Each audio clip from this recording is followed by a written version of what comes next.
ఆనాటి తరంలో the best dancer ఎవరంటే వెంటనే అక్కినేని నాగేశ్వరరావు అని చెప్పేవారు. ఆ తర్వాత డాన్సులకు కొత్త అర్థం చెప్పింది మాత్రం చిరంజీవి. అతడు వేసే స్టెప్పులు మెస్మరైజింగ్ అనే చెప్పాలి. ఇంద్ర సినిమాలో చిరు వేసిన వీణ స్టెప్ ఎంతలా పాపులర్ అయిందో తెలిసిందే. ఇక నేటి తరంలో ద బెస్ట్ అనదగ్గ డాన్సర్లు చాలా మందే ఉన్నారు. చిరంజీవి తర్వాత డాన్సులు అంటే జూనియర్ ఎన్టీఆర్ఏ. చిరంజీవి తర్వాత డాన్సులు అంటే జూనియర్ ఎన్టీఆర్ఏ అని అందరూ అనుకుంటారు. ఆ తర్వాత ఎన్టీఆర్ కు అల్లు అర్జున్ నుంచి డాన్సుల్లో గట్టి పోటీ ఉంటుంది. రామ్ చరణ్ గురించి ప్రత్యేకంగా చెప్పాల్సిన పనే లేదు. ఇక ఇండియన్ సినిమాల్లో మొత్తంగా చూసుకుంటే హృతిక్ రోషన్ స్టెప్పులకు ఉండే ఆ పాపులారిటీనే వేరు. ఇండియన్ మైకేల్ జాక్సన్ అని ముద్దుగా పిలుచుకునే ప్రభుదేవ తన శరీరంలో స్ప్రింగులు ఏమైనా ఉన్నాయా అని ఇలా షేక్ చేసేస్తాడు. ఒక్కరేంటి ఇలా జాబితా చెప్పుకుంటూ పోతే చాంతాడంతా అవుతుంది. మరి అంతమందిలో ద బెస్ట్ డాన్సర్ ఎవరు అంటే ఏం చెప్తారు? గూగుల్ సెర్చ్ ఇంజిన్ లో ది టాప్ 10 అనే ఆన్లైన్ సంస్థ నిర్వహించిన డాన్స్ సర్వేలో జూనియర్ ఎన్టీఆర్ కు టాప్ స్థానాన్ని కట్టబెట్టారు. భారత సినీ చరిత్రలో ద బెస్ట్ డాన్సర్ పేరిట చేసిన సర్వేలో 22% ఓట్లతో తారక్ టాప్ ప్లేస్ ను సాధించాడు.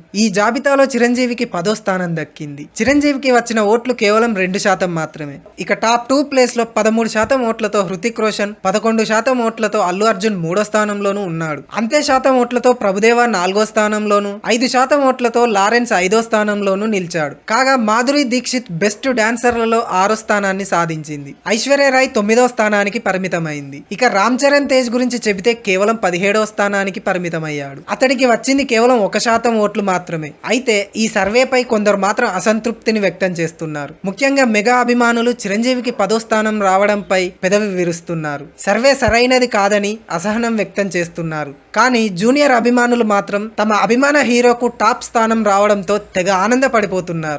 Thanks for watching SS Media. Please subscribe.